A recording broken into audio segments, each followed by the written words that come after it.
आव्हाड साहेब, तब्बल 3 महिन्यानंतर जवळपास 85 दिवसानंतर आज धनंजय मुंडे यांचा राजीनामा स्वीकारला असल्याचं मुख्यमंत्र्यांनी सांगितलं. मला सुपूर्द झाला, मी स्वीकारला आणि पुढील कारवाईसाठी पाठवलाय असं मुख्यमंत्री यांनी सांगितलं. असं आहे की तुम्ही घटनाक्रम बघा. नागपूर अधिवेशनाचे काही दिवस अगोदर ही हत्या झाली. नागपूर अधिवेशनामध्ये पहिल्या दिवशी आम्ही नाव घेतलं. मी भाषणामध्ये या घटनेचं पूर्ण वर्णन केलंय. माझं भाषण बघा की त्याला कसं मारलं, त्याची हाडं तोडली, त्याच्या तोंडात लगी केली, सगळं सगळं सगळं सांगितलं. मला सरकारला प्रश्न विचारायचा आहे, तुमच्याकडे ही इत्तंभूत माहिती असताना एवढे महिने का घेतले?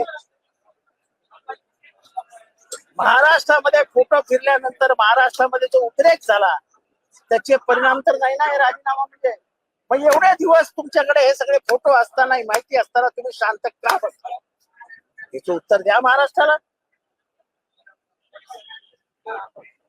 आणि म्हणून मी आज दगड आणला होता की दगडाला पाषाणाला पाझर फुटू शकतो, या सरकारच्या हृदयाला पाझर फुटू शकत नाही. अखेर पाझर फुटला म्हणायचं का मग आज राजीनामा झालाय तर? हे अख्ख्या महाराष्ट्रामध्ये जे आवाज येत आहेत ना, ते जे फोटोमुळे महाराष्ट्राच्या आया बहिणी ज्या रडतायत, महाराष्ट्राच्या घराघरामध्ये या सरकारला ज्या शिव्या दिल्या जात आहेत, त्याच्यामुळे या राजीनामाला, नाही तर राजीनामाही आला नसता. परंतु काही लोक संतोष देशमुख यांच्या हत्येला जातीशी जोडतायत आणि त्यामुळं हे प्रकरण वेगळ्या वळणाला जात आहे. असं आहे की काही जातीचा संबंध नाही. ज्या जातीचा धनंजय मुंडे आहे त्याच जातीचा मी आहे. पण माझ्या जातीने तुम्ही कोणाची जाऊन हत्या करा असं कधी सांगितलं नाही. आणि ही लढाई जातीपातीची नाही, जात आहे माणुसकीची. अशी हत्या, असा क्रूरता एखाद्या माणसामध्ये असू शकते, त्याला माणूस म्हणूच कसू शकतो? हे तर जातीचं लापण लावून स्वतःला वाचवण्याचा प्रयत्न होता. जातीचा वापर करून स्वतःला वाचवता येतंय का यासाठी हा प्रयत्न होता. तशा प्रयत्नामध्ये कोणीही यशस्वी होऊ शकत नाही. धनंजय मुंडे यांचा राजीनामा जरी झाला असला तरी संपूर्ण चार्जशीट मध्ये किंवा या एकूण प्रकरणामध्ये त्यांची इन्व्हॉल्वमेंट असल्यामुळे त्यांचंही नाव घेतलं जावं अशी तुमची मागणी आहे. म्हणजे प्रश्न असा आहे की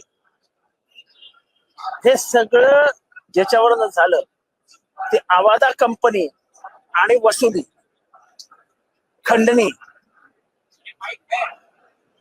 आणि धनंजय मुंडे आणि वाल्मिक कराड यांचे स्नेहसंबंध, गुणानुबंध, ह्याच्यामुळे आलेला माज हा खून झाला. जसं वल्लभभाई पटेलांनी सांगितलं होतं नथुराम गोडसेबद्दल की नथुराम गोडसेने हत्या केली गांधीजींची, पण विचार कुठून आले महत्वाचे होते.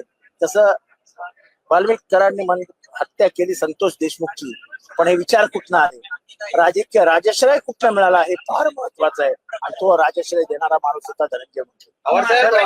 मंत्रिपदाच्या राजीनाम्यावर सांगणार आहात की आमदारकीचा देखील राजीनामा करा? आमदारकीचा राजीनामा आपण कसा मागू शकतो?